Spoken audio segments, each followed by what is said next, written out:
Good morning, students.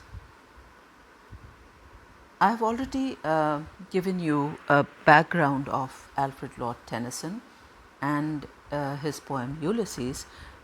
Today we will begin with a detailed analysis of the poem, and before doing that, let us first know who was Ulysses. Ulysses was the king of Ithaca, a rocky island at the entrance of the Gulf of Corinth. He was one of the wisest and the most capable of the Grecian leaders in the Trojan War, and overcame numerous difficulties before returning home after 20 years. He was welcomed back by his wife Penelope and his son Telemachus. The Trojan War had lasted for 10 years. But then he spent another 10 years to travel back home because he was waylaid by several problems, several difficulties and adventures. And having experienced these difficulties and having overcome them with courage, with determination, the inactivity of his peaceful existence at home tires him and makes him long for excitement. He is tired of the unadventurous nature of his life at home and longs to set out on a sea voyage again. And it is at this point that we meet him, that the poem begins. It begins with a monologue. We find that Ulysses is speaking and reflecting on his past and present life and his future aspirations. Now, in the very first line, it little profits that an idle king by this still hearth among these barren crags, matched with an aged wife, I mete and dole unequal laws unto a savage race that hoard and sleep and feed and know not me. In the very first line, he calls himself an idle king. Now, why idle? Because there is very little for him to do, especially in ruling over a barren country and a savage people.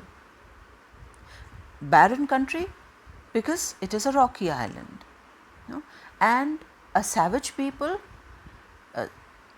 savage not in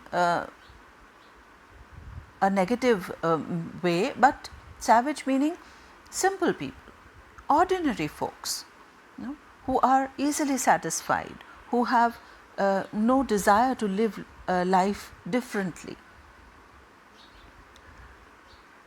And look at the language: little profit, idle, still, barren, aged. Now, words that imply emptiness and stagnation.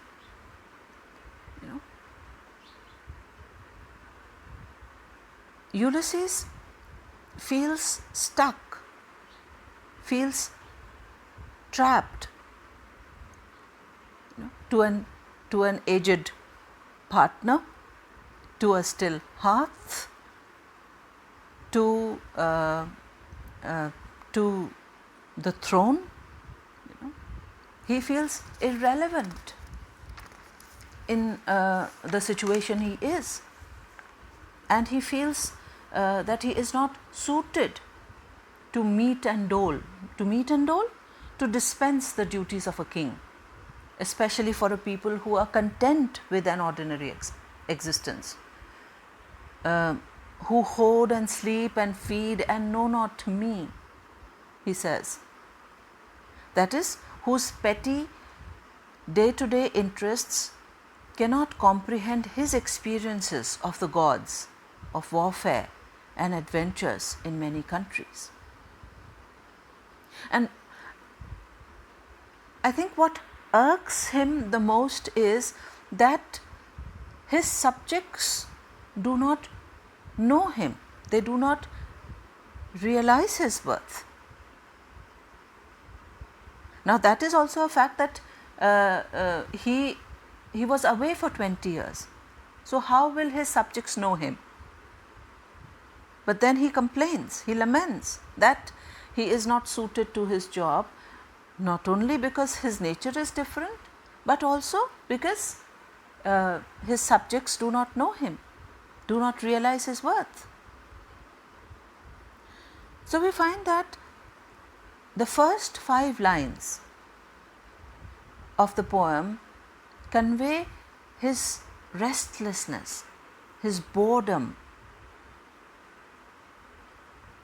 But it is the 6th line that actually tells us why he is feeling restless and bored. And he confesses, and the I is very prominent in the poem. He confesses, I cannot rest from travel, I will drink life to the lees. Now these lines convey Ulysses' deep yearning to don his armor again and ride off in search of battle, glory, adventure, knowledge. He says, I will drink life to the lees. That is, I will enjoy all that life has to offer. I want to enjoy life to the very bottom, to the very dregs, to the very last drop. That is, he wants to live life completely, fully.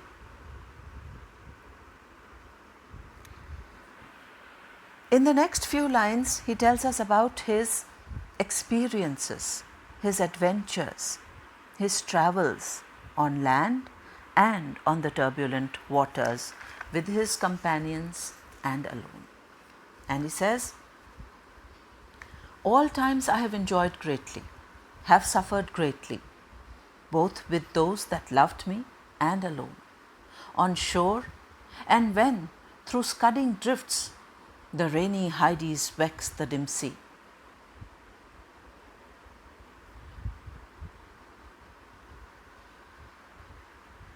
Scudding drifts refers to wind-driven clouds.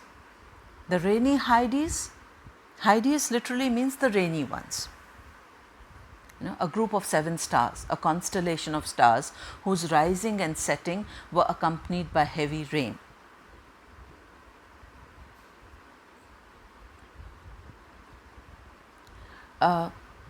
He asserts that I am become a name for always roaming with a hungry heart. That is, he has become famous. He is known as someone who wanders and roams the earth and is always hungry to gain new knowledge, to discover, to search, to look for something new, something exciting.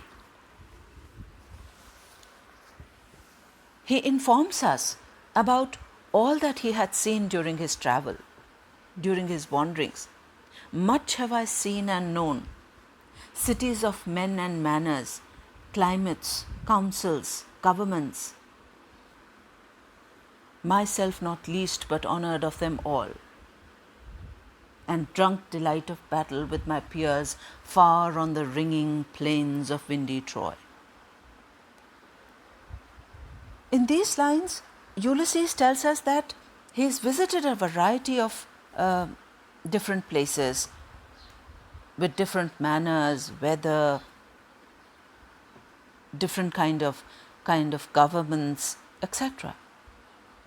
And he projects himself as an avid traveler and an eager traveler, a never satisfied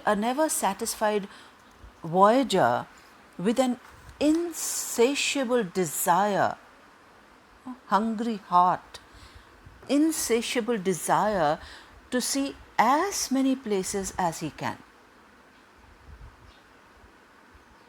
The line, myself not least but honoured of them all, reads like, being myself not the least significant of all those men I saw and knew, but rather honored by them all, and drunk delight of battle with my peers. That is, enjoyed battling against men who were equal, who were my equal in prowess, in strength. Far on the ringing plains, loud with the battle, loud with the noise of the battle. Windy Troy. And this is how Troy is described in Homer's Iliad, the famous city where the Trojan War took place. And the plains are ringing because of the armor clashing together in battle. The next line, I am a part of all that I have met,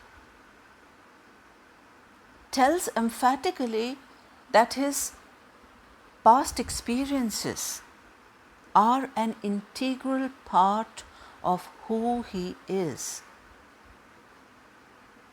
His travels and encounters have shaped him, have shaped who he is. That is, who and what he is today is a direct outcome of his experiences on his various voyages. Read these lines once again and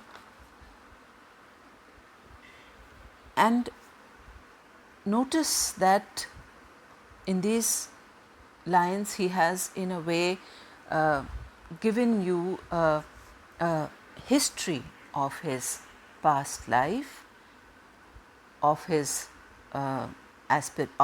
future aspirations, of his present life, of his past life as a warrior, as a wanderer, his present life as a king, as a father, as a husband, and his future aspirations are also reflected in these lines, that he is not satisfied with his present life and he wants to begin set out on a journey once again. So I'll stop here and continue with the lecture continue with the lecture again. Thank you.